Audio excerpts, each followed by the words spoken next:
Compañeras, compañeros, muy buenos días a todas y a todos. Gracias por estar con nosotros en este diplomado. Reconozco y agradezco mucho que ah, se interesen en la oferta académica de la Escuela Judicial Electoral. Mi nombre es Raúl Ávila Ortiz y vamos a compartir 4 sesiones de este diplomado, ¿verdad? Entonces, sobre control de convencionalidad, constitucionalidad, como ustedes han podido ver y verán, pues una excelente plantilla de profesoras y profesores, ¿verdad? Eso creo yo. Mis colegas, compañeros son de lo mejor que hay en esta y otras materias en torno al tema electoral. Y bueno, pues me da gusto ver que algunos compañeros que han participado en otros diplomados están aquí también con nosotros y otros quienes no también. Entonces, qué gusto saludar a Jonathan, muy bienvenido nuevamente, Cristian, Alan, ¿verdad? Alfonso, Roberto, qué bueno que estamos y bueno, ya después de la final de ayer, cardíaca de Pachuca y Atlas y todas las cosas que hemos tenido que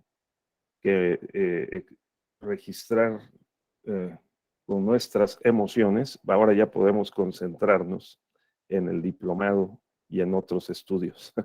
Sí, entonces yo les propongo lo siguiente. Aquí vamos a estar 4 sesiones y 2 módulos en esta semana juntos.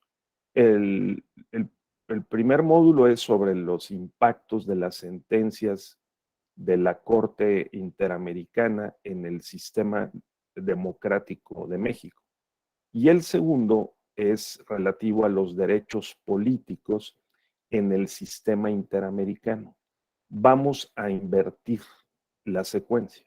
Primero vamos a revisar el tema de los derechos políticos y luego el tema de los impactos de las sentencias, porque en otros diplomados, esta es ya una nueva edición de este diplomado, he podido percatarme de que pues es conveniente invertirlos y dejar el tema del impacto para una segunda instancia, de tal manera que ya tengamos más fundamentos sobre eh, el impacto, porque el impacto es precisamente sobre los derechos políticos, ¿no? Entonces, mejor vamos a reafirmar, fundamentar en qué consisten, qué son esos derechos políticos y luego vamos a los impactos. ¿De acuerdo? Así le vamos a hacer. Sí. Entonces, como normalmente acostumbramos en los diplomados de la Escuela Judicial Electoral, vamos a combinar nuestra inteligencia, dado que los profesores también somos aprendices, nadie lo sabe todo, y ustedes llevan una parte del diplomado ya avanzado. Entonces, pues yo voy a explicar algunos conceptos y algunos elementos, y por favor ustedes tengan la libertad, siéntanse libres para hacer pues los comentarios, las observaciones que ustedes consideren pertinentes, ¿sí? Eh, Eso es muy importante. Entonces, vamos a, a guiarnos con un documento que nos permita darle orden a la exposición y para eso he preparado y ajustado este, este, esta guía de exposición. Vamos a ver primero unas nociones básicas. A mí me interesa mucho que tengamos en cuenta el marco teórico, digamos, de las 2 o 3 principales enfoques sobre los derechos humanos, por qué los derechos políticos son derechos humanos, qué implicaciones tiene que los derechos políticos sean derechos humanos o los consideremos como tales, ¿no? Y luego que veamos cuáles son concretamente los derechos políticos y cómo se han venido expandiendo y ahora, digamos, al menos en la experiencia mexicana y desde la función de control constitucional, el trabajo que realiza el Poder Judicial en México, el Tribunal Constitucional, los ha venido expandiendo y desarrollando, ¿verdad? Probablemente dejemos para mañana el precisar en qué instrumentos, qué derechos político-electorales están plasmados en el sistema interamericano. Pero antes es importante que aclaremos lo siguiente. Primero, que nosotros hoy día nacemos, nos desarrollamos y encontramos que vivimos en una sociedad en la que hay derechos. Entonces, ¿eso siempre fue así? No siempre fue así. Eso de que hoy tengamos acta de nacimiento, credencial para votar con fotografía o identificación como ciudadanos, pues no siempre fue así, ¿no? En México concretamente, pues tuvimos antes de 1821, pues un modelo de Estado absolutista en el que había una clara diferenciación no solo de clases sociales, sino de estratos étnicos y sociales. Eso quiere decir que había un número de jerarquías sociales determinadas sobre todo por el origen étnico. Los que habían nacido en la península, los que habían nacido en México, hijos de peninsulares y de personas originarias de América, y las mezclas entre unas y otras, los indígenas, los mestizos y una serie de estratos con nombres extraños para nosotros hoy, desde los pardos, salta para atrás, ¿no? Los moros, ¿no? Y una larga lista, los lobos, o sea, es hasta odiosa la lista y la clasificación, si la vemos, que existía en los registros de la época, antes de 1821, el Estado virreinal. Eso es importante tenerlo presente porque, pues, los últimos 200 años, el desarrollo del Estado constitucional legal en México ha pretendido borrar esas distinciones étnicas y establecer y aplicar el principio de igualdad formal de todas las personas ante la ley, y eso nos ha costado mucho trabajo.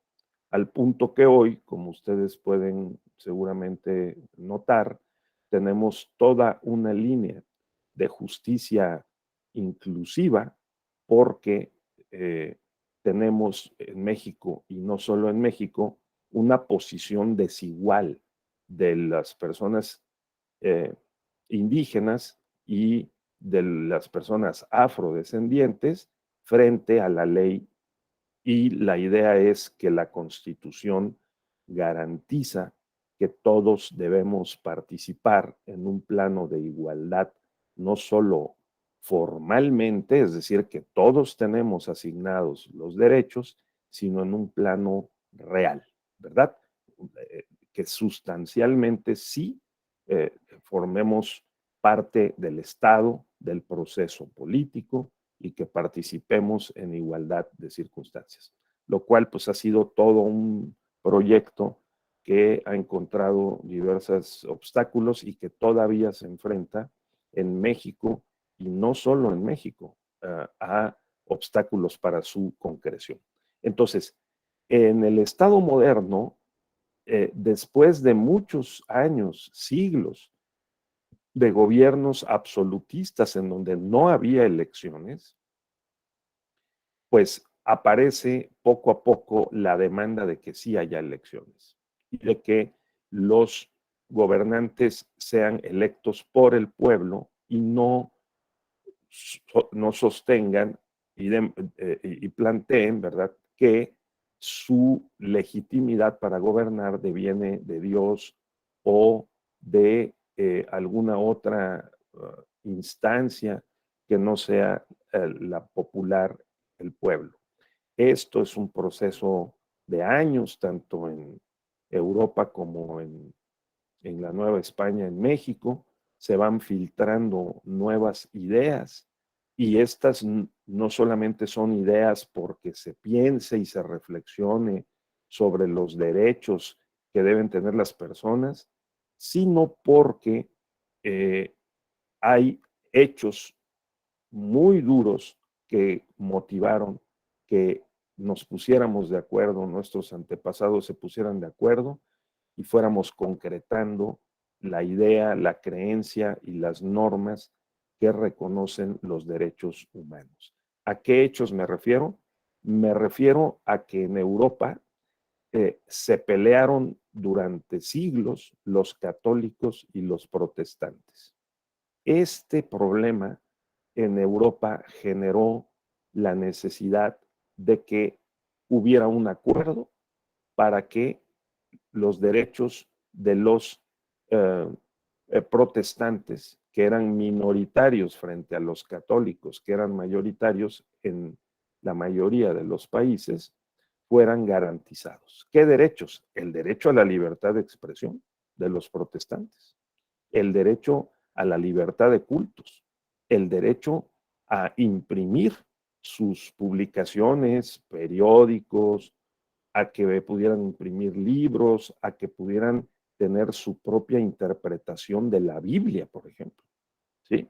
Entonces, este conflicto que implicó miles, si no millones de muertos, miles, centenas de miles, pues generó la necesidad de que hubiera un acuerdo, porque como el papado hasta la fecha es católico, ¿no?, y tenía una alianza con el imperio en Europa, entonces, o con varios imperios, pues imagínense, es decir, los protestantes eran minoritarios, como todavía lo siguen siendo en pues, la mayoría, bueno, los países que por eso son considerados más bien católicos, ¿no?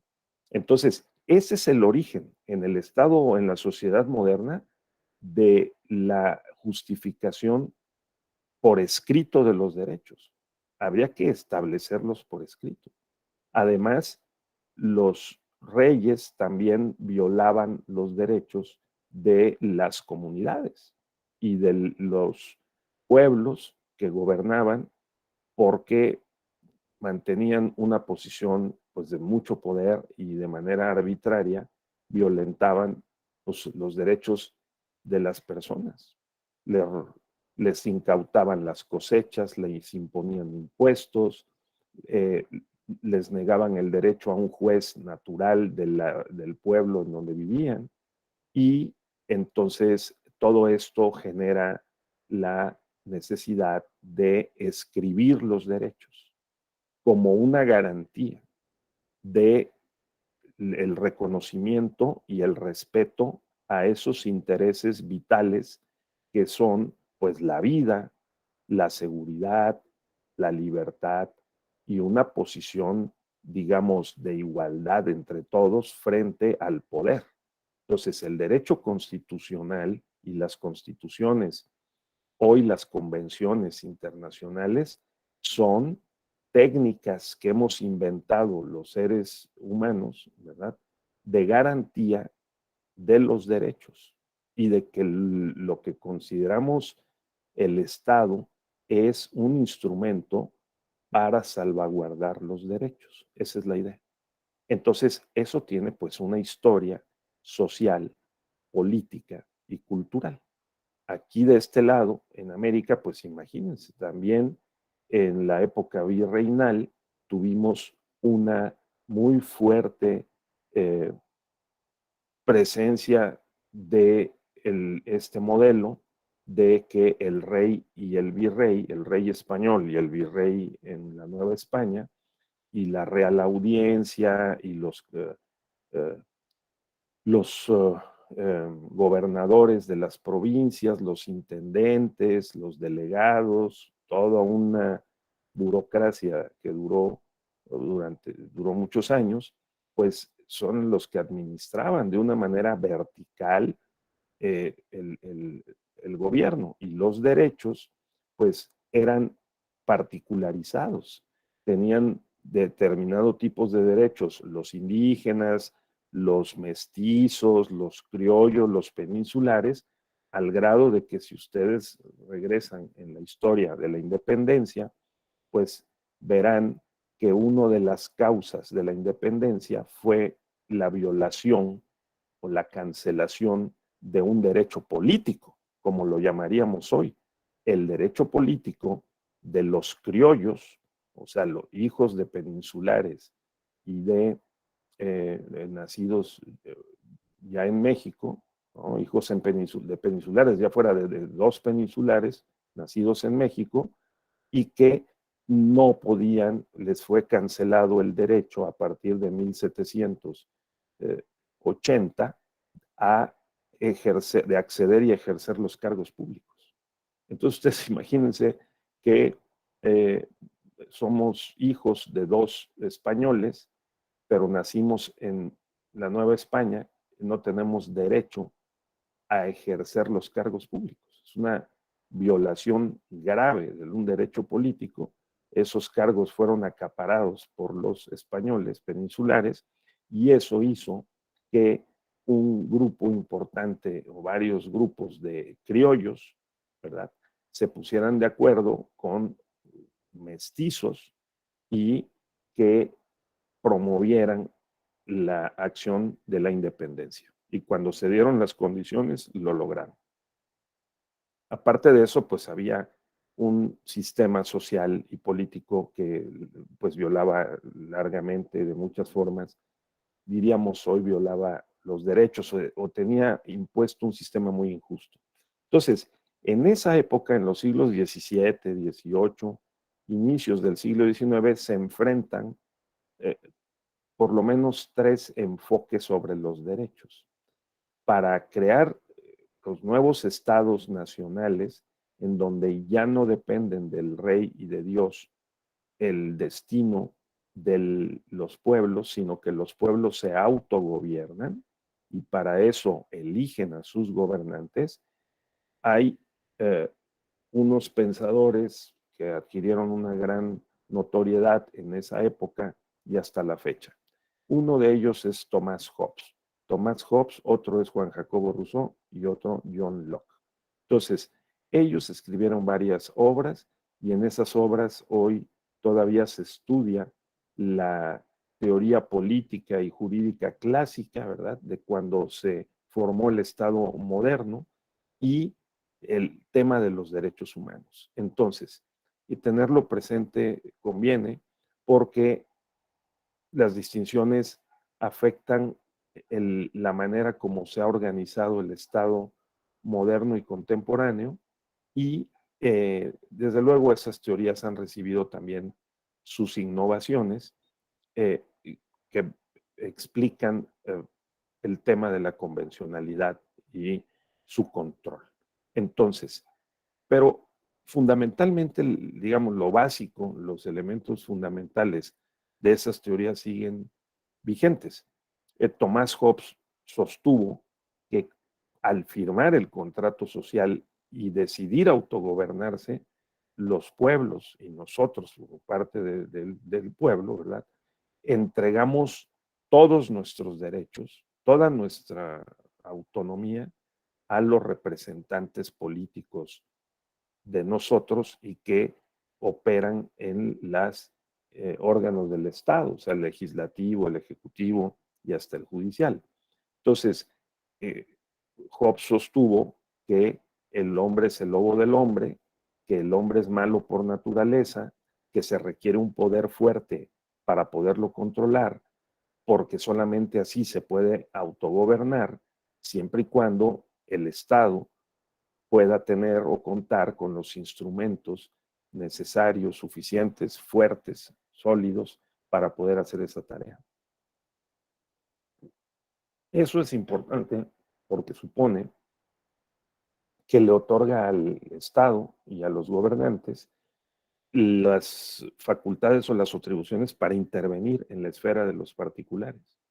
Entonces, por ejemplo, no es lo mismo que el gobierno, el Estado tenga restricciones, tenga limitaciones, sí, limitaciones para intervenir en la esfera de los particulares, a que tenga un espacio o un margen más ancho para poder uh, hacerlo y para poder orientar la conducta de, imagínense ustedes, de miles de personas que convivimos en las sociedades modernas contemporáneas. Además, con la diversidad que tenemos en las sociedades de hoy y de siempre. Entonces, Hobbes sostenía que había que crear un leviatán. El leviatán, así se llama la obra más importante en la materia, que es aquel que concentrara muchos poderes y que pudiera hacer su trabajo de una manera efectiva, incluso interviniendo, ¿no?, en la esfera de los particulares. Por ejemplo, en el caso de la expropiación, un leviatán o un estado fuerte en el modelo de Thomas Hobbes tendría que tener la facultad, las atribuciones para expropiar la propiedad privada y redistribuir la propiedad, mientras que Juan Jacobo Rousseau y John Locke pues sostenían ideas un tanto distintas. Juan Jacobo Rousseau sostenía que eh, el pueblo debería de mantener sus derechos de autogobierno y de ejercerlos de manera directa. Se atribuye a Juan Jacobo Rousseau el que en el contrato social, que así se llama la obra principal de Juan Jacobo Rousseau, el contrato social, eh, nosotros no entregamos todos nuestros derechos y potestades, sino que nos reservamos la, una parte alícuota de la soberanía y que tenemos derecho a ejercerla de manera directa, por ejemplo, a través de los procedimientos de revocación del mandato o de otros mecanismos de democracia directa para poder proteger nuestros derechos, porque habría que desconfiar de que a una persona o a un grupo de personas a las cuales se les elige para que nos represente, estas personas se van a distanciar, desprender de la base que las eligió y van a imponer unas condiciones arbitrarias. O si se equivocan en el ejercicio de esos poderes que les confiamos, Juan Jacobo Rousseau sostenía en el contrato social que debíamos de reservarnos una parte esencial de esos derechos para poder revocar, en su caso, el mandato y cancelar el contrato. Por eso el contrato social, si recuerdan ustedes, comienza diciendo que el hombre nace libre, ¿sí? O los seres humanos nacemos libres, pero en todos lados vivimos encadenados. Esa es una frase que es célebre, ¿no?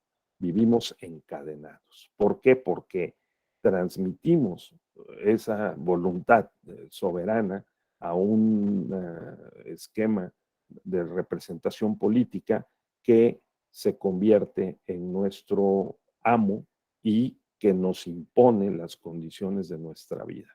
Entonces Rousseau, eh, a diferencia de Hobbes, en el extremo contrario, sostenía que los derechos, y en este caso los derechos políticos, no se entregan a el Estado y al gobierno para que tenga un margen de maniobra amplio, con pocos límites, sino que por el contrario, el gobierno debe ser limitado y las personas y los grupos que integramos el pueblo, la sociedad, debemos de contar siempre con el inalienable derecho de modificar o alterar la forma de gobierno y de cambiar a los gobernantes. ¿De acuerdo? Esa es la segunda.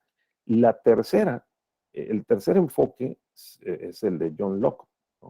Entonces, John Locke también escribió algunas obras importantes, no solo de metodología, por cierto, este, eh, sino también sobre el gobierno civil. Entonces, en relación con los principios del gobierno civil, pues John Locke, por el contrario, John Locke sostenía en una posición intermedia que las personas entregamos ciertos derechos, pero nos reservamos otros.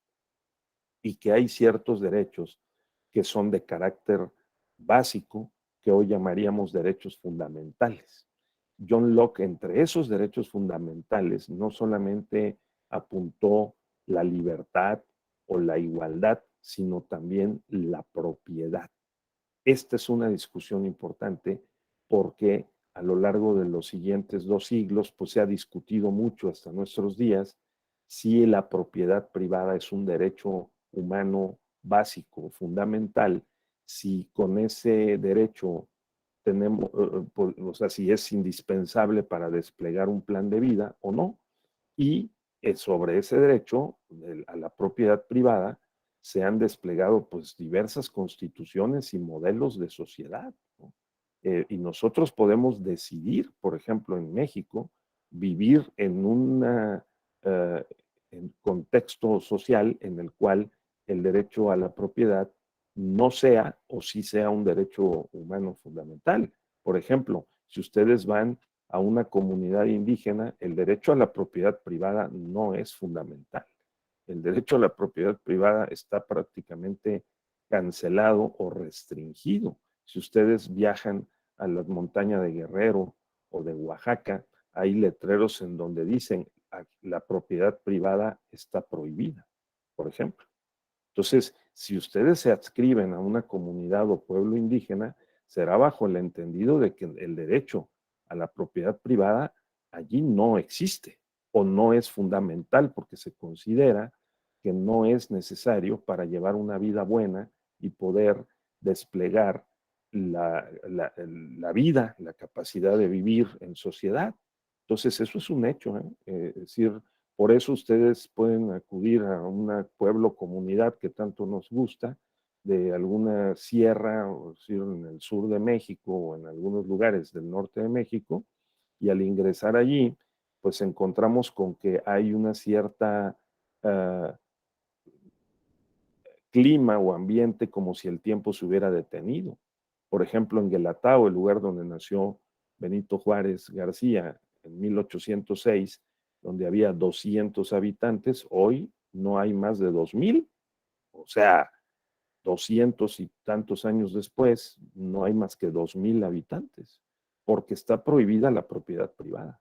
Es decir, la comunidad y la asamblea, en un estilo rusoniano, precisamente, es la que controla la propiedad y va autorizando usos del suelo, ¿verdad? Y del espacio de manera limitada. Ese sería un modelo fuerte, rusoniano, en donde el gobernante se dedica prácticamente a administrar lo que la asamblea, que es el máximo órgano de decisión de una comunidad, va resolviendo.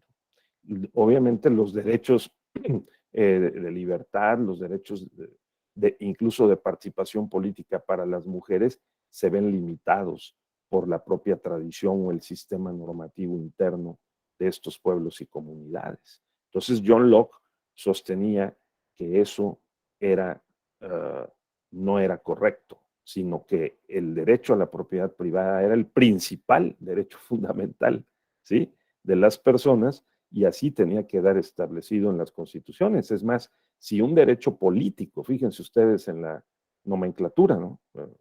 Eh, si un derecho político podemos tener es el derecho a la propiedad privada, en este enfoque de John Locke, ¿no? Porque el derecho a la propiedad privada nos permite ser ciudadanos. Porque si sí tenemos capacidad de ingresos y de propiedad y de poder defender unos intereses frente a los demás y frente al Estado, entonces somos ciudadanos. Ojo, porque estas distinciones recorren la historia constitucional de Europa y de América, y de México, como lo veremos un poco después de manera rápida. Pero mi primer mensaje en esta primera etapa de este módulo es: tengamos presente algo que normalmente, en lo que normalmente no pensamos, porque es automático. Nosotros operamos en el mundo de una manera práctica y automática, digamos. Ya estamos acostumbrados a ciertas instituciones, a ciertos esquemas, y conforme a estos organizamos nuestra experiencia y hacemos nuestro plan de vida, organizamos nuestras actividades. Pero sí pensemos sobre estos pensamientos. Pensemos cómo pensó Hobbes, cómo pensó Rousseau y cómo pensó Locke, y veremos que tenemos frente a nosotros, ¿no?, en la práctica, estos modelos jurídicos que están incrustados en las constituciones o en las leyes, entre otras, pues en las leyes electorales e incluso en la jurisprudencia del Tribunal Electoral del Poder Judicial de la Federación. Pero, repito, muy importante tener en cuenta estas bases de la teoría clásica sobre el poder y sobre los derechos.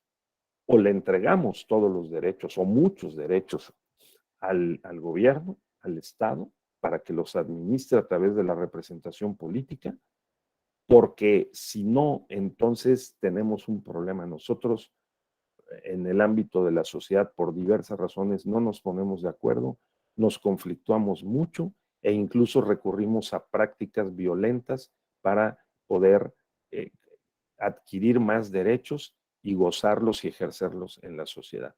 Hoy, por ejemplo, hay quien sostiene que se requieren estados más jovesianos para poder garantizar la seguridad y evitar la violencia. O sea, cualquiera que sea el partido que logre llegar al poder, en México concretamente, tendría que fortalecer los órganos de seguridad para poder garantizar unas mínimas condiciones pacíficas de convivencia entre nosotros. No lograrlo porque, por ejemplo, la violencia que genera el crimen organizado, que además es internacional, transnacional, pues pone en predicamento, en duda, la capacidad y hasta la legitimidad del Estado. Porque ¿para qué sirve el Estado si no es para garantizar las condiciones mínimas para vivir en paz? ¿De acuerdo? Eso diría Hobbes. Hobbes diría, por supuesto, hay que fortalecer al presidente, hay que fortalecer a los órganos legislativos, hay que fortalecer al Poder Judicial, hay que fortalecer a los aparatos de seguridad. Necesitamos un Estado fuerte y ante una situación grave que pone en riesgo los derechos políticos, como en algunos sectores se está diciendo que para el 5 de junio próximo, elecciones de gobernador en 6 estados de la República, pues a ver si no se presentan situaciones de riesgo y de violencia tal que incluso pongan en duda la legitimidad de una elección. De acuerdo, Hobbes diría, pues es que se requiere un Estado más fuerte. Rousseau diría, se requiere una sociedad más fuerte, un pueblo más fuerte que, acompañado con el Estado, haga frente a esos riesgos para la sociedad. Y John Locke diría, lo que se requiere es una mejor redistribución de la propiedad para que podamos efectivamente ser ciudadanos y que de esa manera podamos vivir en un estado liberal, en una sociedad que efectivamente cuente con las condiciones básicas para la garantía de los derechos, ¿no? Entonces, ustedes ahí tienen 3 opciones, ¿verdad? A ver, Guadalupe, ¿cuál de las 3? Si no, a ver, compañeros, hagamos un primer corte, Jonathan o algún otro compañero que me diga, ustedes, eh, eh, ¿cuál de las 3, cuál de los 3 enfoques, ¿verdad? Este, eh, propondrían o preferirían, José Manuel o Alan Valladares. ¿Ustedes creen que la propiedad privada es un derecho fundamental? O, como plantean algunos teóricos, la propiedad privada no es un derecho fundamental. Yo puedo o no tener una cuenta en el banco, no es fundamental. puedo o no tener dinero no es fundamental, me lo puedo gastar, pues sí, pero lo que es fundamental, por el contrario, es el derecho a la vida, es el derecho a respirar, es el derecho a la libertad de expresión, es el derecho a votar, a ser votado o asociarse con fines políticos. Pero no es fundamental, no todos los derechos son iguales, no es fundamental el derecho, por ejemplo, a fumar, ¿no? Entonces, o incluso el derecho de libertad de tránsito, ¿no? Entonces, esto me detengo aquí en esta primera parte del módulo porque es importante aclararnos de qué se trata el tema de los derechos políticos y su control, porque hay muchos tipos de control de los derechos. Uno de los tipos de control es el control jurídico, jurisdiccional, ¿sí? Por la vía de los juzgados, tribunales nacionales o interamericanos, que es el objeto del módulo. Pero antes de eso, es importante también mantener en mente que en la sociedad y en el Estado tenemos varios enfoques y varias formas de proceder y de relacionarnos con el poder y de controlar el poder. El control de constitucionalidad y convencionalidad es una de las modalidades de control del control del poder para garantizar los derechos, como lo vamos a ver y ustedes lo seguirán viendo durante el diplomado. ¿Cuál de los tres, José Emanuel, te veo reflexivo al respecto? Es decir, ante la situación concreta de México, por ejemplo, que tanto nos preocupa y que incluso ha llegado a arriesgar, por ejemplo, el año pasado, ¿no? En el caso de Sinaloa, en el caso de Guerrero, en donde se dieron actos de Michoacán, algunos actos violentos e irregulares el día de las elecciones, fortalecer el Estado y sus aparatos de seguridad, fortalecer al Instituto Nacional Electoral y al Tribunal Electoral, o por el contrario, digamos, fortalecer a la sociedad con instrumentos de democracia directa, como lo estamos haciendo, consultas populares, revocación del mandato, con todo y sus debilidades y sus limitaciones, pero mantener incluso desde arriba, vinculada a la sociedad y al pueblo con el Estado y con la sociedad, mantener su nivel de conciencia, ¿sí? Para que participen, estén conscientes de qué es lo que está pasando y participen en la política, o la otra que es, no, pues transfiramos más derechos a las personas, a los grupos y a la sociedad, porque lo que necesitamos es una redistribución del ingreso, sin dejar de mantener una clase dirigente, pues los ricos siempre habrá y siempre serán ricos, ¿verdad? Y en ese contexto, pues garantizar los derechos a través, por ejemplo, en el caso de los derechos políticos, pues a participar en la elección de los representantes y si hay violaciones a los derechos y a los principios, entonces, pues tener la posibilidad del control de convención, de constitución, de legalidad, de constitucionalidad y de convencionalidad, ¿no? ¿Cuál de las tres, José Manuel? José Manuel, dinos, a ver, estoy en clase.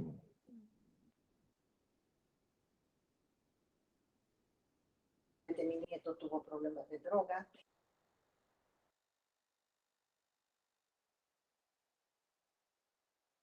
Sí, entonces,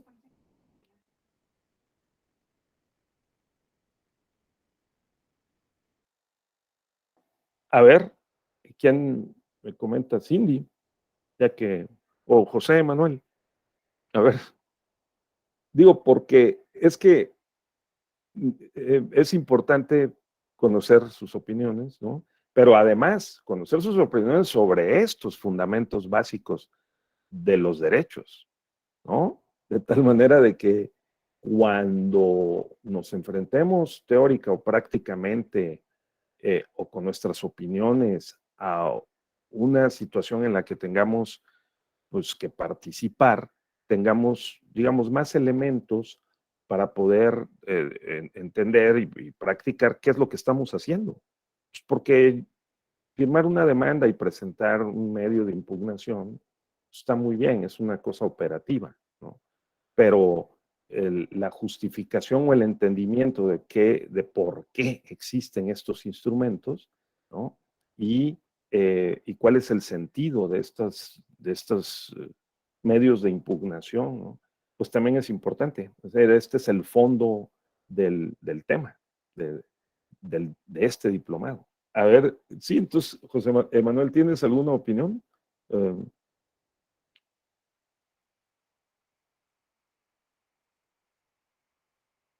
No te escuchamos. Quizá alguien más quiera dar una opinión. Cristian o Alan, Alfonso, están, sí estamos conectados, ¿sí me escuchan? ¿Sí? O Jesús, o Ciel, ¿qué opinas? O Edni.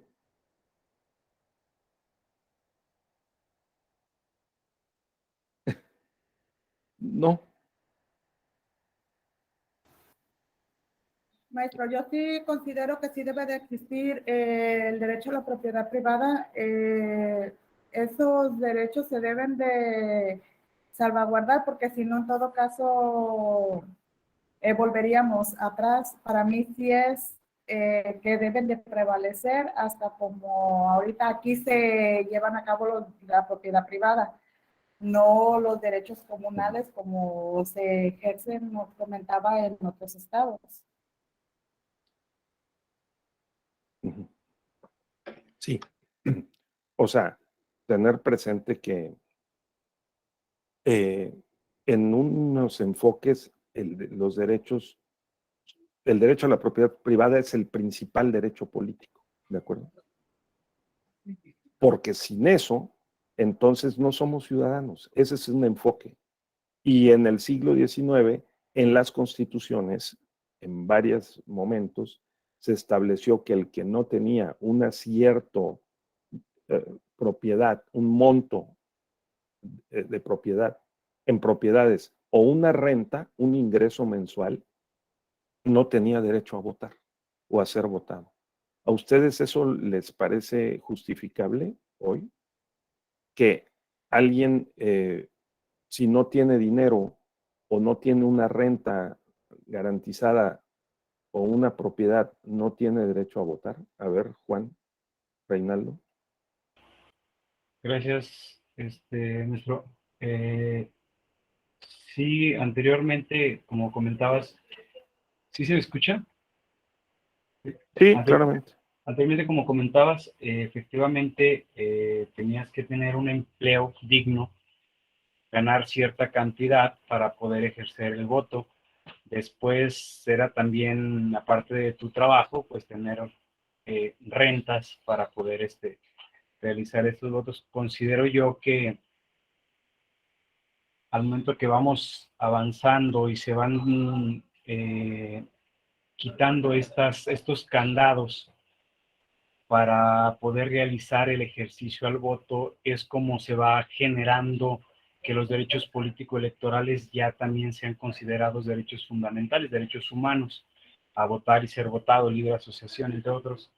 Y yo creo que está mal que existan estas cláusulas porque independientemente de si tienes o no tienes algún cierto monto, como mencionabas tú en el banco, pues tienes el derecho a votar, inclusive a ser votado.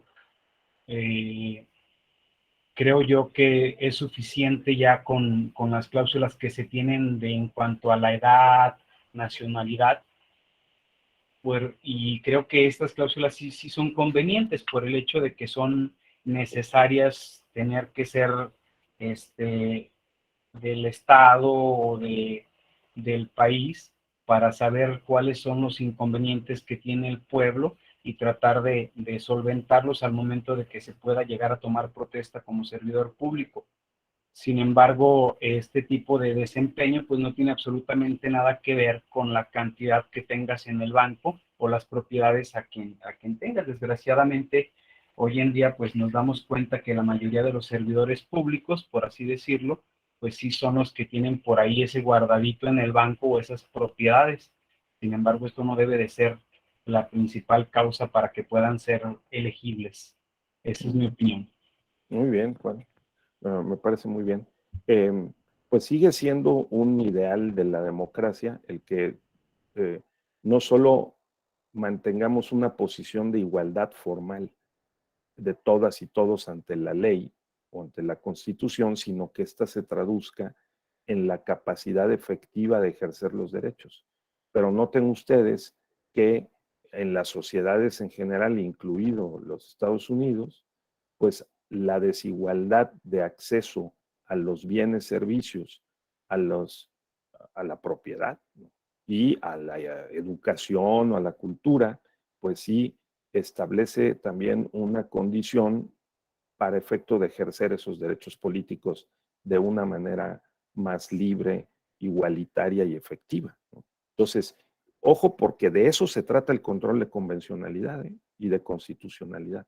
Las cosas que se discuten en los asuntos de control de constitucionalidad y convencional son estas. O sea, son hasta qué punto tenemos derecho, hasta qué límite fricciona o tensiona o conflictúa con el derecho de otros o el derecho de la sociedad, ¿sí? Para poder tutelar un determinado derecho y su alcance.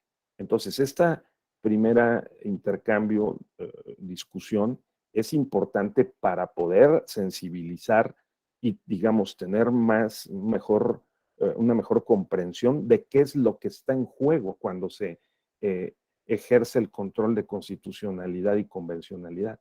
Están en juego derechos humanos fundamentales de carácter político electoral, en este caso, ¿sí? Y dependiendo de cómo esté concebido el modelo de los derechos humanos y derechos políticos en la Constitución y el compromiso que se establece en los convenios internacionales, en este caso en el sistema interamericano, en esa medida, si nosotros nos colocamos en el papel de magistradas, magistrados de del Tribunal Electoral o de jueces de la Corte Interamericana, tendremos que tomar una decisión. Y esa decisión va en relación con esto que estamos discutiendo de entrada. Adelante, Juan Reinaldo, ¿quieres agregar?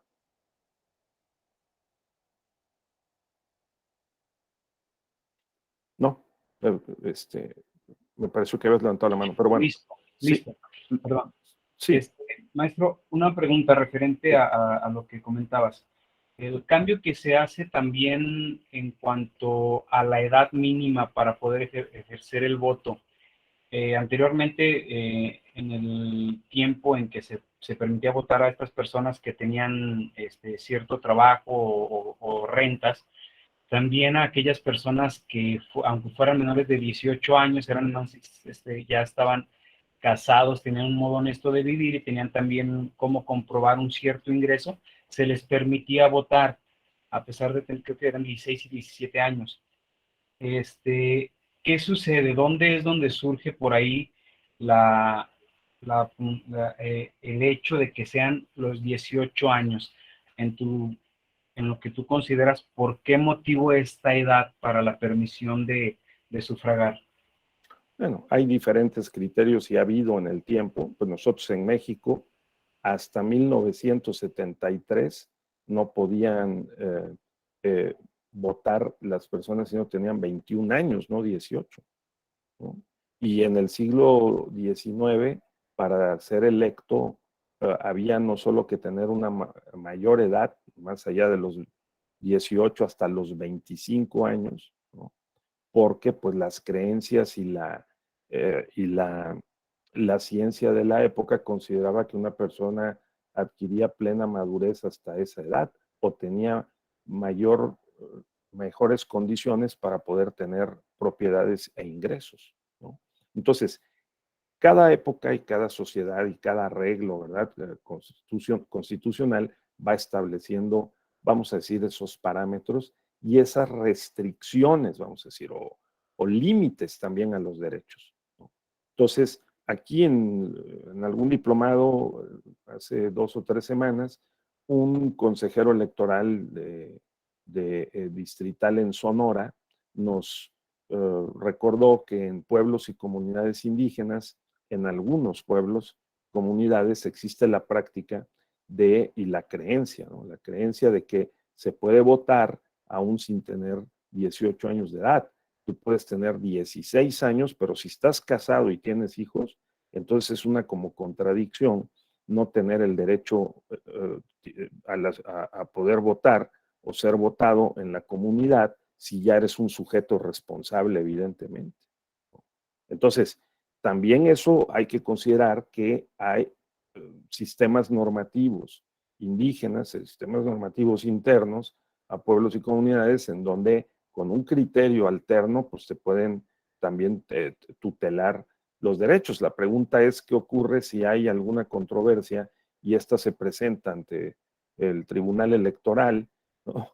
O la Sala Superior, y cuál sería el criterio para poder, digamos, armonizar los intereses de la comunidad específica indígena de que se trate con el acuerdo general del principio de universalidad de que somos ciudadanos a partir de los 18 años, ¿no?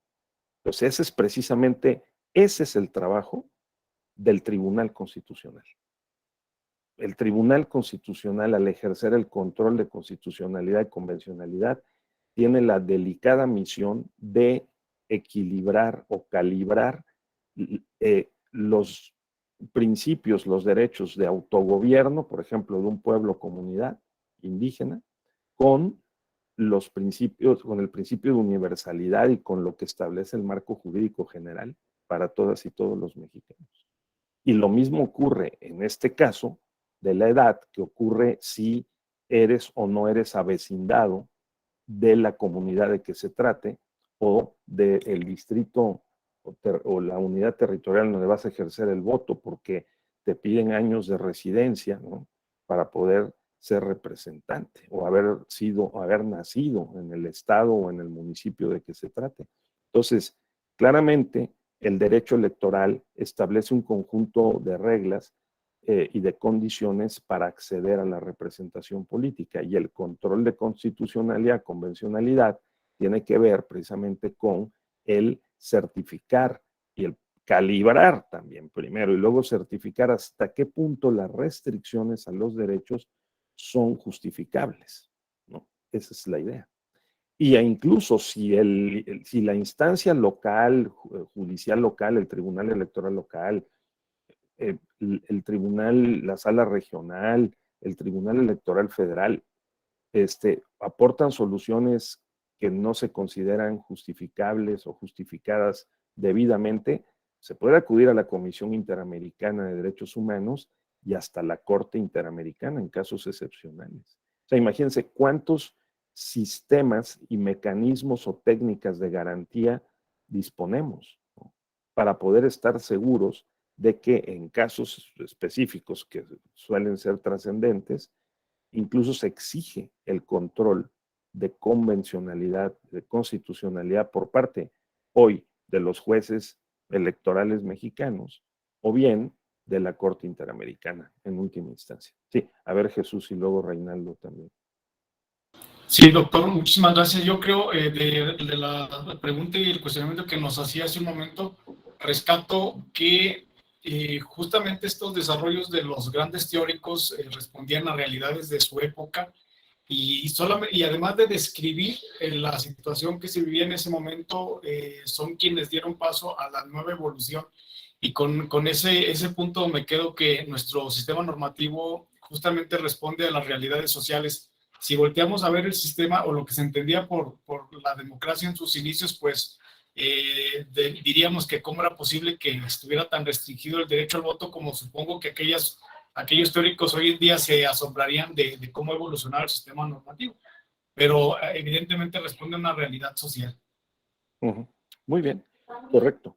Sí, esos son los básicos clásicos, ¿no?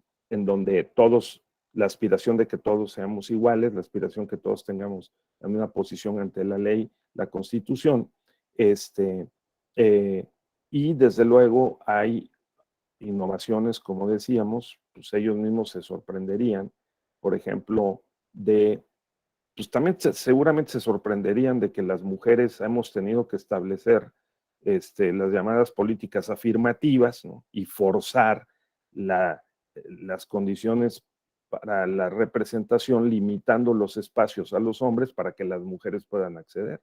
Yo creo que también se sorprenderían, ¿no? Porque un poco la idea de los liberales originales, que estos son tres de los básicos de hace 200 años, o un poco más, es que todos debíamos ser iguales, efectivamente. Y por lo tanto, probablemente no se representaron que tuviera que haber políticas preferenciales para lograrlo. Y sin embargo, 200 años después, es necesario todo el concepto, todo lo que envuelve el concepto de política afirmativa, ¿no? O preferencial y justicia inclusiva para poder, digamos, hacer que las personas y los grupos excluidos del proceso social, económico y político principal, ¿no? que quedan excluidos o desaventajados en el mercado, en el Estado, en la sociedad, pues tengan que ser recuperados, defendidos, incluidos y traídos al proceso político, ¿no? Es decir, a que participen en los espacios de representación. Vean lo que hemos hecho el año pasado con la sentencia, ¿no? El SUP 21/2021, donde la Sala Superior tuvo que dictarle al INE cómo tenía que establecer los espacios para la representación de las mujeres, los indígenas, personas con discapacidad, migrantes, o sea, casi diríamos que a la fuerza, a golpe de sentencia, ¿no? Porque no hemos podido lograr el ideal liberal de que tengamos sociedades más o menos parejas, más o menos igualitarias, digamos, en donde todas y todos podamos ejercer nuestros derechos en un plano de libertad y de igualdad mínima suficiente, ¿no? Entonces lo tenemos que forzar, digamos, ¿no? Con estos criterios interculturales, intersectoriales, ¿no? Para, digamos, proteger y tutelar los derechos de las personas que están en una posición, vamos a decir, desaventajada. Muy bien, qué buena observación, Jesús, sin duda, muchas gracias. Sí. Y Juan Reinaldo, adelante, por favor. Sí. Gracias, maestro. Una pregunta, ¿qué opina usted, por ejemplo, de un ciudadano menor de edad que cumple los 18 años un día o una semana después del día de la jornada electoral, interpone un medio de impugnación porque no va a poder votar por, llámese gobernador o llámese presidente de la República, y dentro de sus agravios, él dice que no se le va a permitir votar por alguien que va a tomar protesta después de que él ya haya cumplido la mayoría de edad y que esta persona va a ser su gobernante durante 6 años sin que él pudiese haber tenido la decisión de elegir quién de ellos va a gobernarlo. Claro. Bueno, yo creo que reducido al absurdo tendríamos que diluir todas las reglas constitucionales.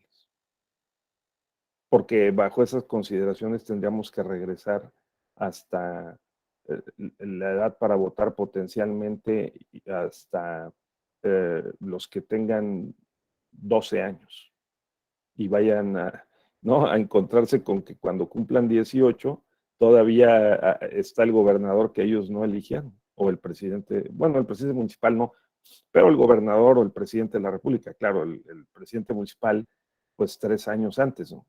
Pero hay una cuestión que sí es importante, por eso también está la revocación del mandato. Todos los cargos deberían ser revocables, ¿no?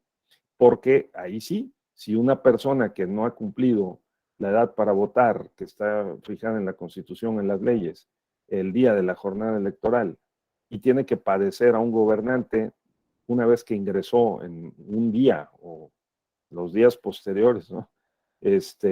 A la ciudadanía, porque cumplió los 18 años, pues entonces, también me parece que para eso la revocación del mandato ayuda, ¿no? Porque la revocación del mandato no está condicionada a que hubieras tenido 18 años el día que se votó originalmente al gobernante, sino a que tengas tú la capacidad legal para poder ejercer ese derecho a la revocación. Entonces ahí también, y bueno, pues tiene sus límites, ¿no, Juan? Es decir, pues digo, imagínate, porque regresar en el tiempo y decir, pues todos tienen derecho. Ahora, por ejemplo, hay algunos estados como en Argentina, por ejemplo, que en Chile, y me parece que lo van a dejar así en la constitución, nueva constitución chilena, que las personas que tienen de 16 a 10, antes de 18 años y hasta 16 años, tienen derecho opcional, es potestativo, a votar. Si quieren pueden ir y si no, no. ¿No? Pero de todas maneras están en el registro electoral y pueden ejercer el derecho, pero lo pueden ejercer de una manera potestativa, ¿no? Entonces, esa es otra posibilidad para ir también vinculando a los más jóvenes que tienen convencionalmente, de acuerdo con, digamos, el avance de la ciencia y las neurociencias y la experiencia, digamos, 16 años. No, puede haber jóvenes muy maduros a los 14 años, pero también pueden ser manipulables, más la evolución del cerebro y de la vinculación con la escuela y con la sociedad y la política, normalmente se establece en un rango de entre 16 y 18 años hoy día. Entonces, quizá por eso es que existen y se flexibilizan un poco estos criterios. Así lo veo y esa sería mi respuesta, ¿verdad? Bien, entonces, volviendo a nuestro cuadrito, diríamos que solo una primera aproximación sí tiene que ver con que tengamos, por favor, presente, ¿no?, que hay estos enfoques. Ahora, esos enfoques, obviamente con el tiempo, ya dijimos, se han complementado. Eso complemento es, no fue posible, no es posible materialmente que las sociedades en su mayoría tengan unas condiciones de cierta igualdad mínima suficiente para que funcione el Estado liberal, ¿no? ¿Por qué? Pues porque hay desigualdades y distinciones y diferencias de origen al nacer y otras que se van formando en el curso de la vida. Y se va ganando o perdiendo la posibilidad de tener una mejor posición de acceso a los bienes y servicios, incluidos los bienes políticos. O sea, la representación política es un bien común, ¿no? Entonces, para eso se han inventado lo que llamamos hace rato las políticas preferenciales, afirmativas, compensatorias, temporales, para que las mujeres, las personas indígenas, ¿no?, las personas con discapacidad y una serie de sujetos que están en una posición desventajosa, los migrantes, puedan tener también disponible y de manera efectiva ejercer sus derechos. Esa sea la idea. Entonces, tengamos presente que hay estas dos vertientes, los derechos humanos para todos, los derechos políticos para una categoría que son las y los ciudadanos, que estos derechos políticos son derechos humanos, son los derechos humanos unos mínimos éticos que hemos acordado garantizar a través del derecho para vivir con dignidad. Esa es la idea. La idea es que nosotros creemos desde hace tiempo y hoy seguimos creyendo que si las personas no tienen unos mínimos, ¿verdad?, éticos, porque pues consideramos que son buenos, eso es bueno. Si respetamos a los demás es bueno. Si dialogamos con los demás es bueno. Si logramos acuerdos es bueno. Y si elegimos es bueno. Si votamos es bueno. Y si controlamos a los que hemos votado también es bueno. Si existe un sistema de garantías para poder verificar que las cosas que dijimos en la Constitución o en las leyes se tienen que hacer y que ocurran, pues también es bueno. Porque si no, entonces viviríamos en la selva. Si de por sí cuesta trabajo, ¿no?, que se respete el derecho y los derechos en la práctica social, sin esas referentes de los marcos jurídicos, pues sería todavía más complicado. Entonces, ese es el sentido. Entonces, son mínimos éticos que están garantizados en la Constitución, en las leyes, en las convenciones internacionales, pero son mínimos, ¿eh? Aquí es donde entra el enfoque lockeano o el enfoque rusoniano, es decir, nosotros nos reservamos derechos, no entregamos todos, entregamos los mínimos, esos mínimos que deben ser suficientes para garantizar la convivencia. Y nosotros, por lo tanto, nos reservamos algunos vertientes, digamos, de esos derechos para poder también reclamarlos en caso de que nos falle la representación que elegimos para que haga su trabajo en favor, pues, de la mayoría o de todos y desde luego de las personas individualmente consideradas. Cuando hay una duda o hay una irregularidad que se presente sobre lo que se dijo que se iba a hacer y que es en lo que creemos que son las reglas y los principios que están en la Constitución, en las leyes, ¿sí?, en las convenciones, entonces se abre la puerta del control de legalidad, el control de constitucionalidad, el control de convencionalidad. ¿Por qué? Porque hay una irregularidad en el funcionamiento de las normas jurídicas en las cuales creemos, pactamos, y aunque no hayamos firmado nada, pero nosotros al nacer, con el acta de nacimiento nos convertimos en nacionales mexicanos y con la credencial para votar en ciudadanos. Y por lo tanto nos han atribuido derechos, se han activado el sistema de derechos para nosotros y participamos en un marco de Estado de Derecho, ¿verdad? En un marco jurídico que nos atribuye derechos y obligaciones y que tiene ciertas reglas y principios para funcionar. Alguien considera que no funciona adecuadamente en el ámbito del proceso electoral concretamente, entonces tiene que tener disponible un recurso sencillo y eficaz, ¿verdad?, para poder acceder a la jurisdicción.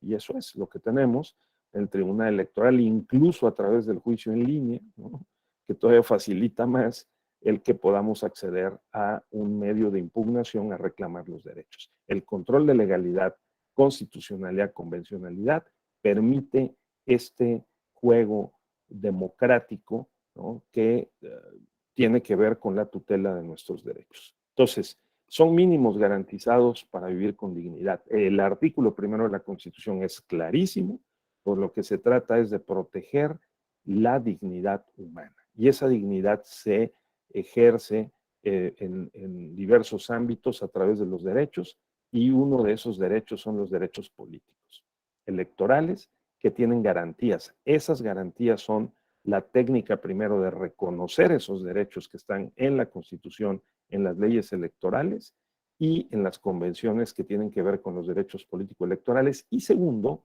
un sistema institucional en donde coparticipan los organismos electorales de carácter administrativo, los OPLE, el INE, ¿no?, y participan también como una garantía secundaria los tribunales electorales, el Tribunal Electoral y extraordinariamente la Corte Interamericana, previa demanda que presente la comisión ante la Corte.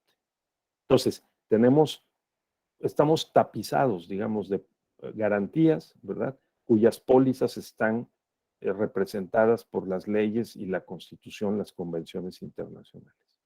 Así es el esquema en el que nos movemos hoy, de este lado del mundo, por lo menos, ¿no?, en donde consideramos que vivimos en sociedades democráticas y en estados constitucionales que tienen estas características, en donde están reconocidos y garantizados los derechos a través de estos instrumentos jurídicos e institucionales. Bien, entonces esa es una. Ahora, Estos mínimos éticos, como dijimos, son de varios tipos. Pueden ser individuales, pueden ser adscritos a las personas en tanto participen en un grupo, como puede ser un sindicato, un pueblo, comunidad indígena, en estos casos, o una cooperativa. En estos casos, también los derechos se ejercen no solo de manera individual, sino es posible adscribirlos a la persona individualmente considerada en tanto formen parte de un grupo, ¿sí? Estos derechos son un tanto especiales porque también envuelven derechos políticos, por ejemplo, los derechos políticos de los pueblos y comunidades indígenas, y afines o equiparables, ¿sí? Entonces, hay diferentes clasificaciones o modalidades de estos derechos, y también podemos decir que la teoría y en la práctica, ¿sí?, los derechos se dividen entre aquellos que suponen una abstención del Estado para intervenir en la esfera jurídica de la persona, y aquellos en los que el Estado, al contrario, está obligado a intervenir. Y esto forman dos esferas que son, están interconectadas o son interdependientes, porque por una parte el Estado está constreñido a no intervenir, por ejemplo, para limitar la libertad de expresión, ¿sí? O por ejemplo, para limitar la capacidad o la posibilidad de participación política, y al mismo tiempo tiene que generar las condiciones y remover los obstáculos para que el mayor número de personas participe. Entonces, hay dos funciones del Estado relacionadas con los derechos. La función de no intervención injustificadamente en la esfera de los derechos individuales, y su sí intervención obligada para remover los obstáculos y generar las condiciones para que el mayor número de personas esté incluida y pueda participar en la política. De eso se tratan las políticas preferenciales, ¿no? Y todo el tema de las políticas preferenciales y la justicia inclusiva.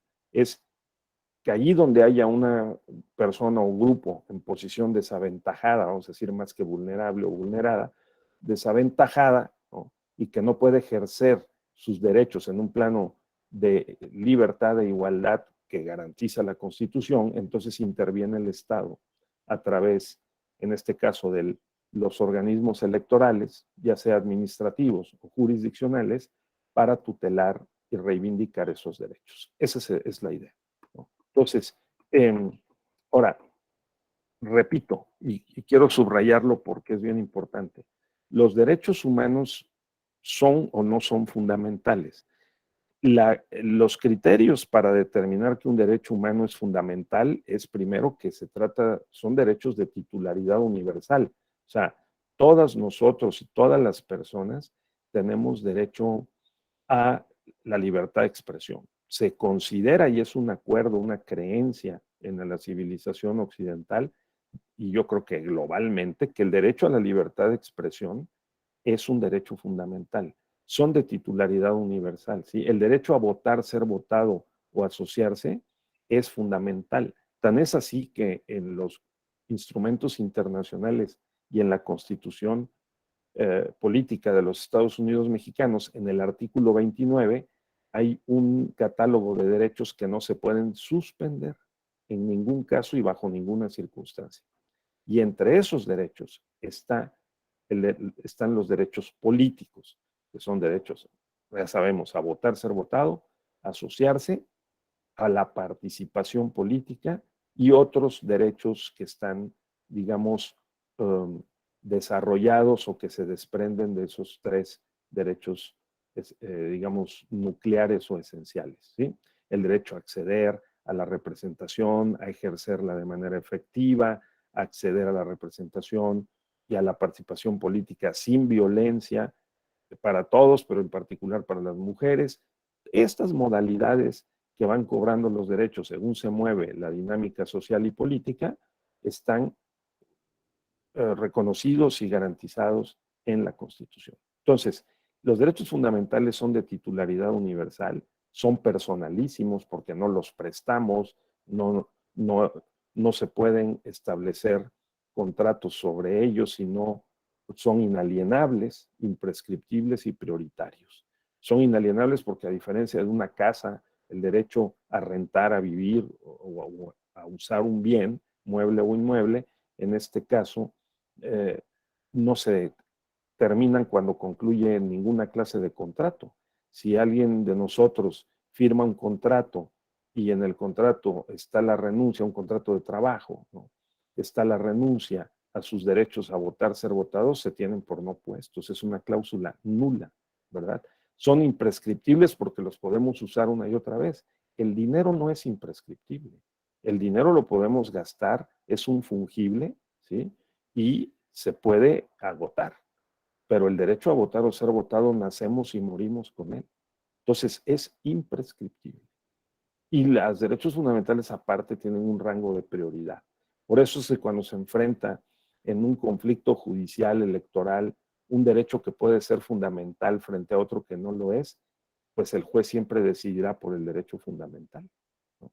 Como veremos en días próximos, cuando examinemos los casos icónicos o emblemáticos en donde pues, se ha considerado que derechos humanos fundamentales prevalecen o son prioritarios sobre aquellos que son simplemente derechos humanos de carácter civil, ¿verdad? O político, pero no fundamental. Entonces, ¿cuál es el sentido principal de los derechos políticos? Garantizar la participación política de la ciudadanía en las decisiones del gobierno del Estado. ¿En dónde está escrito? Está escrito en el artículo 23 de la Convención Americana y está en el artículo 9 de la Constitución Política de los Estados Unidos Mexicanos. Entonces, no hay duda de que el principal derecho político electoral fundamental es el derecho a la participación política. El artículo 9 de la Constitución dice que no se podrá coartar el derecho de asociarse o reunirse pacíficamente con cualquier objeto lícito, pero solamente los ciudadanos de la República podrán hacerlo para tomar parte en los asuntos políticos del país. ¿De acuerdo? Entonces, para tomar parte en los asuntos políticos del país, ese es el principal derecho fundamental de carácter político. Ahora, para poder tomar parte en los asuntos políticos del país, requiero votar, requiero ser votado, ¿sí? Requiero asociarme, requiero expresarme, requiero tener derecho incluso a participar en las consultas populares, derecho a participar en la revocación de mandato, derecho a presentar una iniciativa legislativa. Esos derechos, ¿verdad? Esas modalidades de los derechos políticos, ¿sí? Protegen el núcleo del derecho. Y el núcleo del derecho es el derecho a la participación política, según la Constitución, en los asuntos públicos del país. Ahora, estos derechos no pueden verse por separado. Son derechos interdependientes, indivisibles, ¿verdad? Y están afectados por el principio de progresividad. Luego, entonces, de igualdad y de no discriminación. Entonces, hay que entenderlos como un conjunto de intereses básicos, mínimos, éticos, jurídicamente protegidos, fundamentales. Porque en su carácter de fundamentalidad, en su índole de fundamentales, reside el que podamos desplegar libremente nuestro plan de vida, que es el principio de libre desarrollo de la personalidad. Si no tenemos estos derechos o intereses reconocidos y garantizados, y que haya instituciones como son los organismos electorales, incluidas las fiscalías electorales, ¿no?, los organismos administrativos electorales, los tribunales electorales, entonces no contamos con las suficientes técnicas y las medidas o los mecanismos para que logremos que los derechos sean efectivos en la práctica. Ese es el sentido. Entonces, veamos cómo los derechos políticos pues, se despliegan en torno a un núcleo. Ese núcleo es el derecho a participar en los asuntos públicos del país, en la decisión sobre los asuntos públicos. Entonces, desaplican, repito, todos los principios, que esto es el punto, ¿no? Que ha revolucionado institucionalmente la concepción y la práctica de los derechos a partir de la reforma constitucional de 2011. Que la reforma constitucional en derechos y justicia en México 2011, pues ha generado una reparametrización o una reubicación del sistema jurídico mexicano en un clave interamericana e internacional. Entonces ha alterado el sistema de fuentes del derecho. Y esta alteración del sistema de fuentes del derecho conduce a que el control de legalidad, el control de constitucionalidad, se complemente con el control de convencionalidad. Dice la ministra Norma Piña, ¿para qué hablar de control de convencionalidad? Es control de constitucionalidad en sentido amplio porque incluye la convencionalización de los derechos constitucionales. Y entonces, si, como dice Ferrer McGregor, estamos ante un fenómeno de convencionalización de las constituciones y de constitucionalización de las convenciones, luego entonces es indistinto.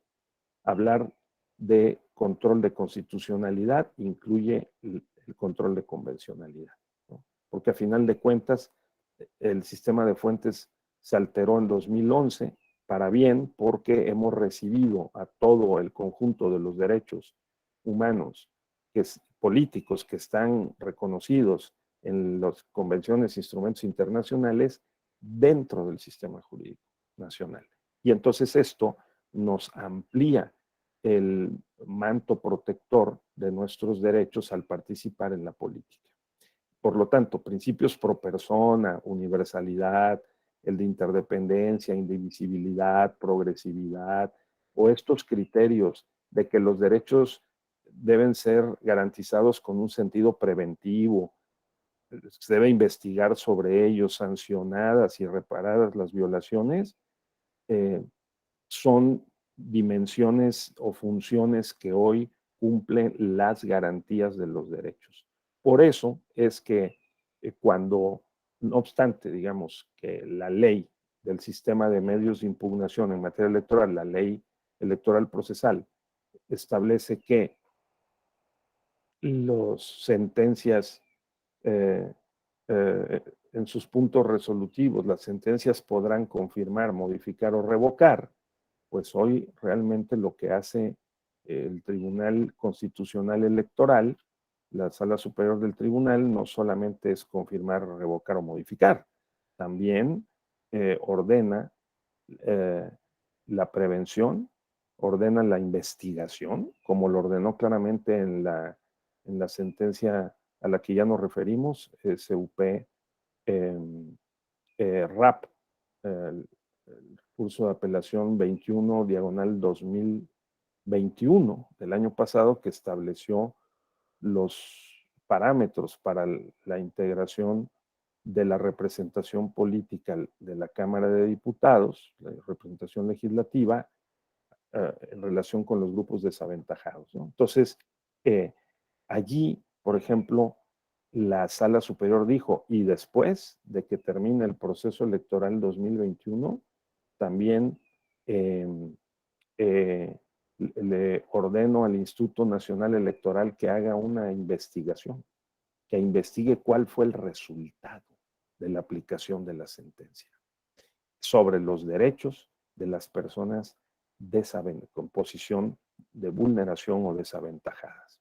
Y que estas personas tengamos la evidencia empírica, así dice la sentencia, ¿sí?, para ver qué efecto tuvo qué efecto están teniendo estas medidas de políticas afirmativas, ¿de acuerdo? Entonces, hoy no solamente se confirma, revoca o modifica, sino se prevé, investiga, sanciona o repara. Caso de violencia de la política en contra de las mujeres, y no solo en contra de las mujeres, pero en particular en contra de las mujeres, la idea es también que las sentencias no solo confirmen, modifiquen o revoquen, sino que ordenen, ¿verdad?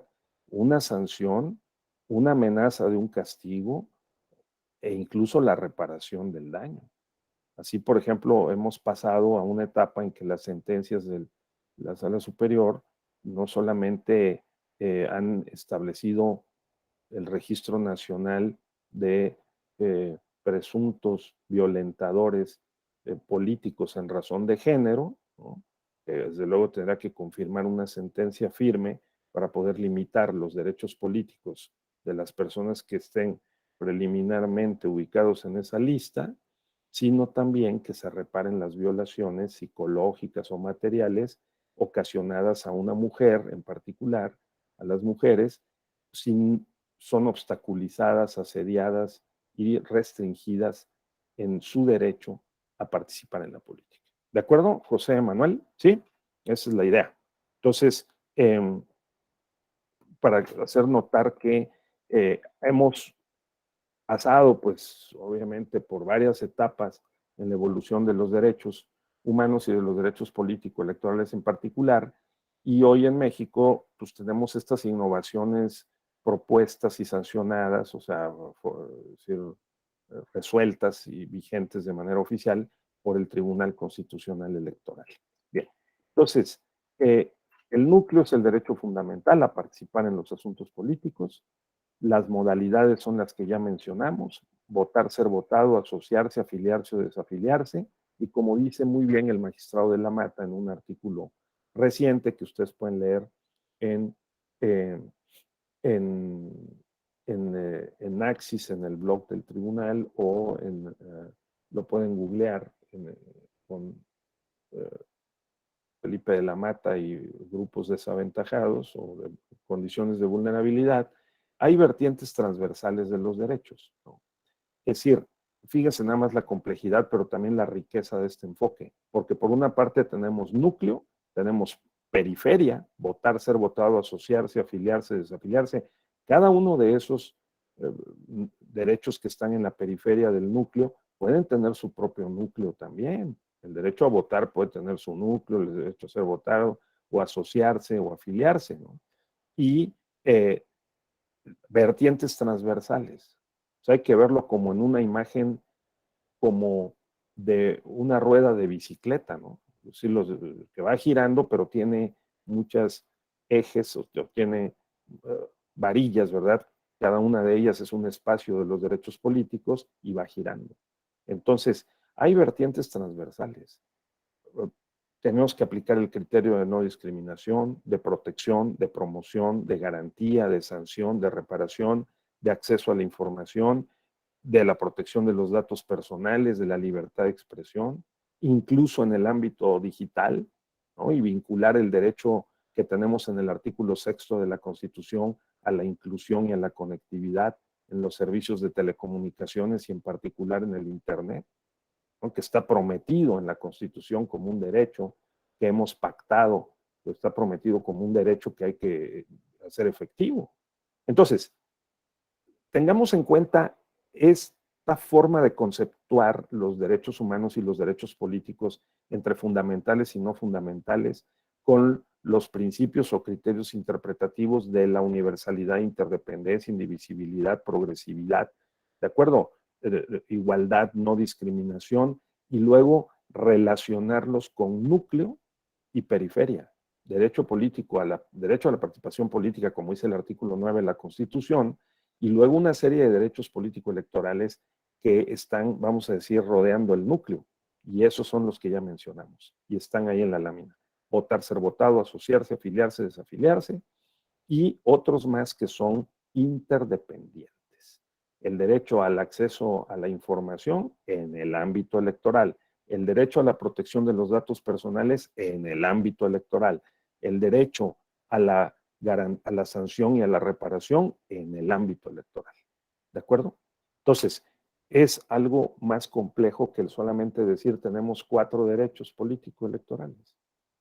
No, tenemos un núcleo del derecho fundamental a participar en la agenda política del país, en las decisiones políticas, y eso se logra a través de esos derechos periféricos o semiperiféricos y de la transversalidad o interdependencia de otros derechos, que son los que ya mencionamos.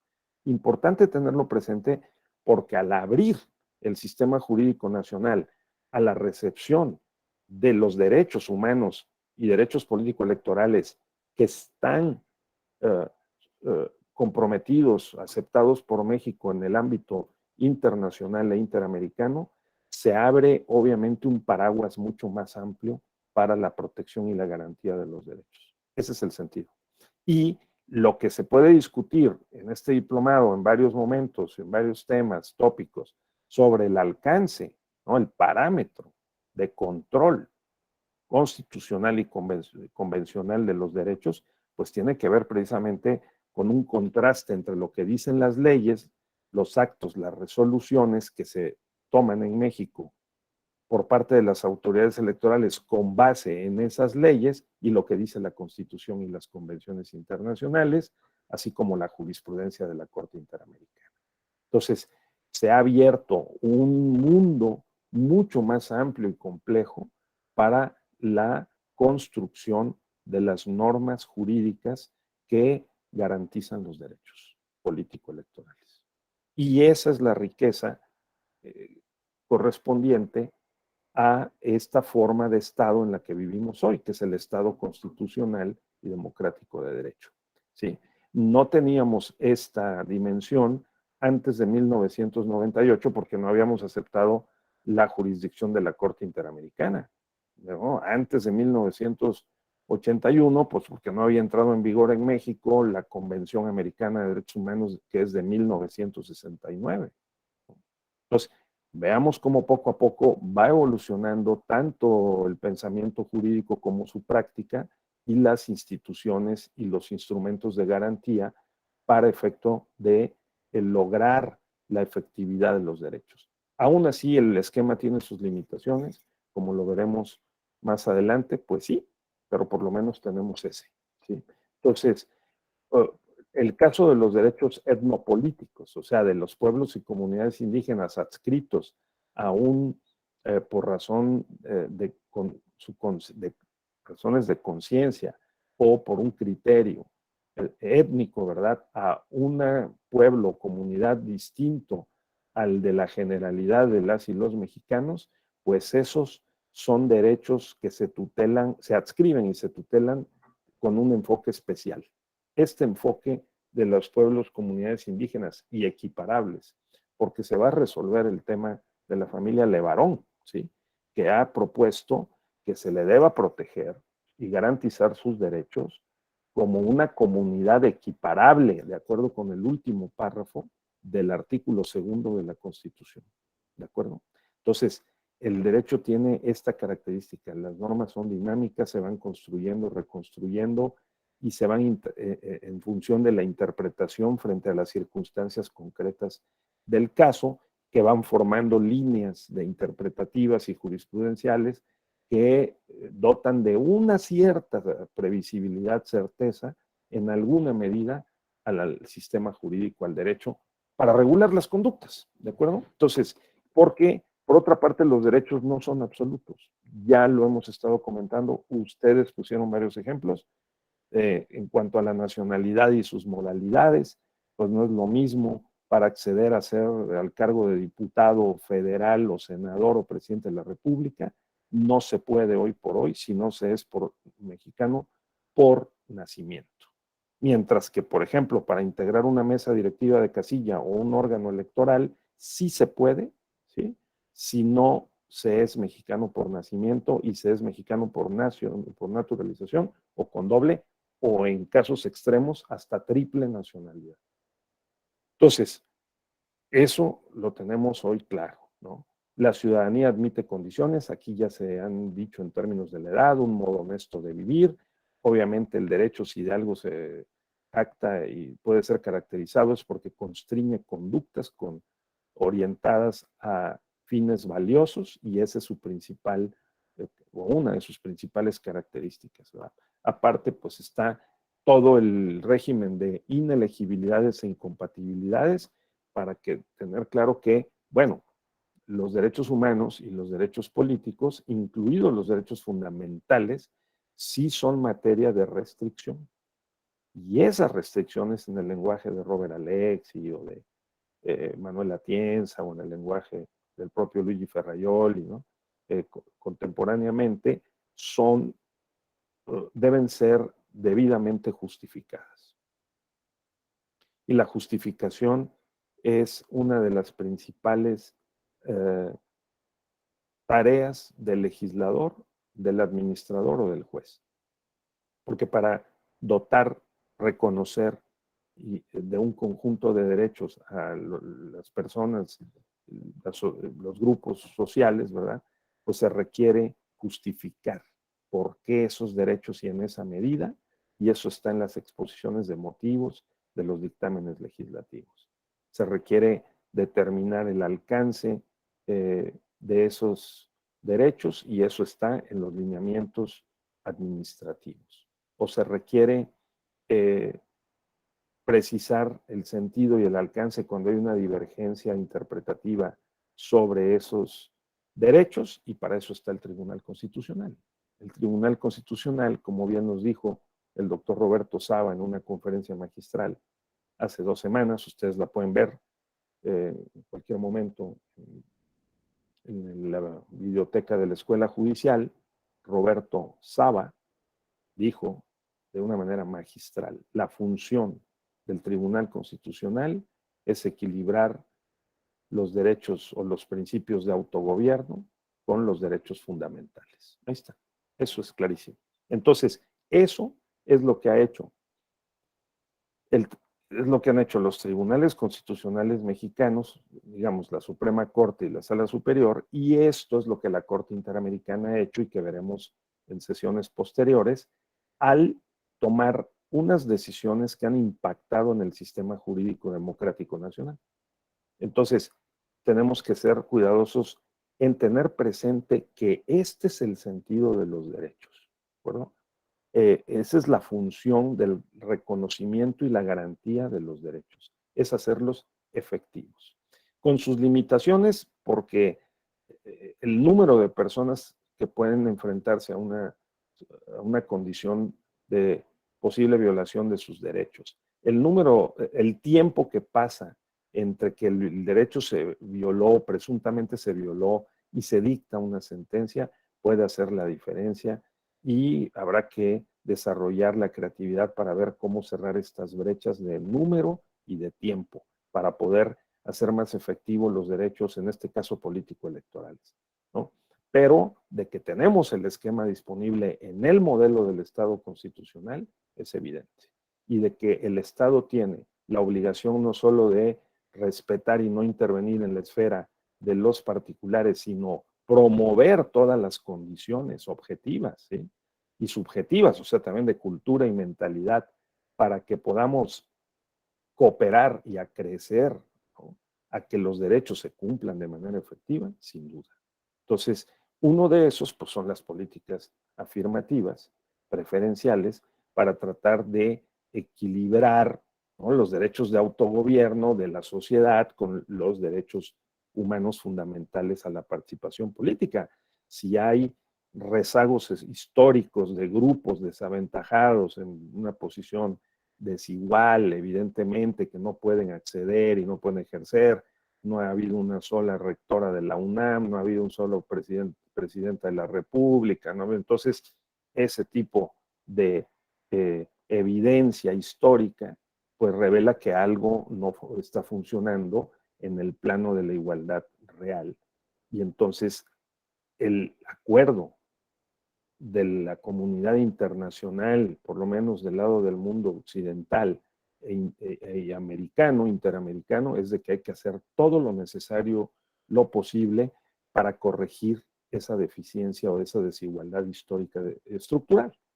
Y entonces eso es lo que hacen los tribunales constitucionales. Problema, sí, el problema de que quienes son electos de manera democrática, digamos, popular, que son los legisladores y los presidentes de la República, pues les cuesta trabajo momentos comprender, si lo comprenden, les cuesta trabajo aceptar que en este modelo de Estado y de cultura jurídica, el Tribunal Constitucional tiene esta delicada y muy decisiva función, que es la de, como dijo Roberto Saba, equilibrar entre los derechos de autogobierno o el principio de autogobierno con los derechos fundamentales. Y entonces eso se lo hemos dejado al Tribunal Constitucional, y al aceptar, al suscribir la Convención Americana de Derechos Humanos, entre otras, ¿no?, y aceptar en 1998 la jurisdicción de la Corte Interamericana, pues también hemos aceptado que las sentencias de la Corte son vinculantes para el Estado mexicano, tarde o temprano, ¿no?, ya sea de manera directa o bien orientativa. Cuando se es o no se es parte del litigio, pero la jurisprudencia es atendible, por lo menos vinculante, y los casos que se resuelven obviamente impactan en el sistema jurídico democrático nacional, como lo veremos más adelante, ¿sí? Bien, no sé, vamos a concluir nuestra sesión, pero no sé si tengan ustedes algún comentario final en torno a esta primera entrada, ¿verdad?, en estos 2 módulos y 4 sesiones que vamos a desarrollar, estimadas compañeras y compañeros. No sé si hay algún comentario o pregunta, estimado Daniel, Juan Reinaldo, Jesús, José Manuel. Hemos decidido invertir el orden, primero ver estos fundamentos teóricos clásicos y contemporáneos de los derechos humanos fundamentales político-electorales, ¿no? Es un sistema radial, dinámico y multinivel de derechos, ¿no? Es como una rueda de bicicleta que va dinámicamente moviéndose y que involucra derechos de varias fuentes, de varios niveles. La idea es, pues, que vaya avanzando la civilidad y los valores de la democracia y no lo contrario, ¿no? Entonces, ¿el modelo tiene limitaciones? Tiene limitaciones. Tiene limitaciones de número, tiene limitaciones de tiempo, porque la Corte Interamericana se tarda muchos años en resolver un asunto. Tenemos 10 o 20 años con el problema de la prisión preventiva y apenas lo va a resolver en agosto, la prisión preventiva oficiosa, ¿no?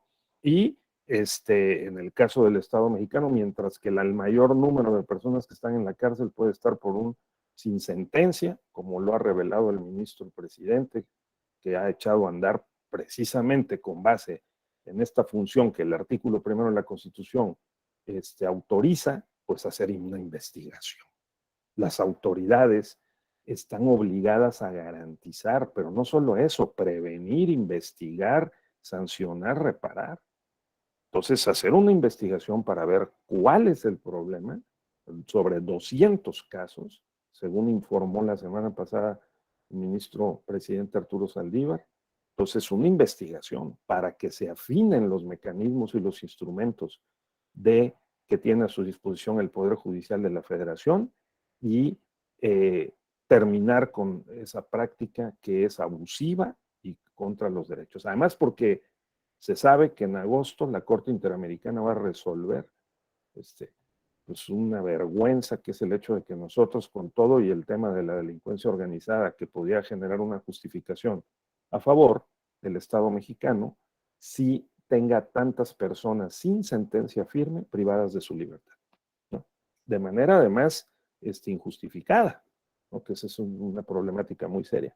Llevado este asunto al terreno de los derechos político-electorales, pues también hay un espacio, un horizonte en donde pues tenemos la función, pues justamente, ¿no, estimado Daniel, del tema de la prevención, de la investigación, de la sanción, la reparación en el ámbito de los delitos electorales. Entonces, y del procedimiento administrativo electoral sancionador. Entonces, el modelo es perfectible, claro que es perfectible, pero de que es un modelo que permite el juego libre de los factores democráticos, ¿no?, de los derechos humanos y en el ámbito político electoral también. Y eso es lo que defendemos. Entonces, bien, aquí nos detenemos. No sé si hay algún comentario o pregunta, con mucho gusto. Si no, cerraríamos la sesión de hoy. Les invito cordialmente a que pensemos en estos términos, cómo es que ha cambiado pues la condición jurídica real de cómo se reconocen, garantizan los derechos en un sistema radial, complejo, interdependiente, indivisible, progresivo, multinivel, ¿no? Y que los derechos a votar, ser votado, asociarse con fines políticos, afiliarse, desafiliarse, son, digamos, derechos semiperiféricos de un núcleo. Protegen el núcleo, que es el derecho a la participación, como dice la Constitución, en los asuntos políticos del país. Y sin eso no viviríamos dignamente, porque si dejáramos que los demás decidieran sobre nosotros y nosotros no tuviéramos la capacidad de participar y de decidir quién gobierna, cuándo gobierna, en qué condiciones o cómo revocar el mandato, seríamos unos seres por lo menos de menor dignidad, ¿no? Pasivos, pues esperando a ver qué cae o qué no cae o qué pasa, pero no participaríamos en las decisiones políticas del país. Y por fortuna tenemos estos derechos garantizados. Esa sería mi primera aproximación. Mañana vamos a dar una revisada a ver dónde están esos derechos políticos en los instrumentos interamericanos, ¿verdad? Y en las 2 sesiones subsecuentes vamos a ver cómo llegamos a que el sistema interamericano se engranara con el sistema jurídico nacional desde los años 80 y cuáles son los principales criterios que este sistema americano ha ido forjando y que la Corte Interamericana defiende, ¿no?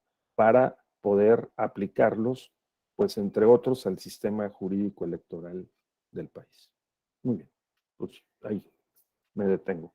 Muchísimas gracias y nos vemos mañana. Gracias, profesor. Hasta bueno, luego. Luego, Raúl, que estés bien. Adiós, Cindy, Daniel, cuídense, Juan, Reinaldo, adiós, Jesús, Emanuel, hasta pronto. Gracias. Gracias.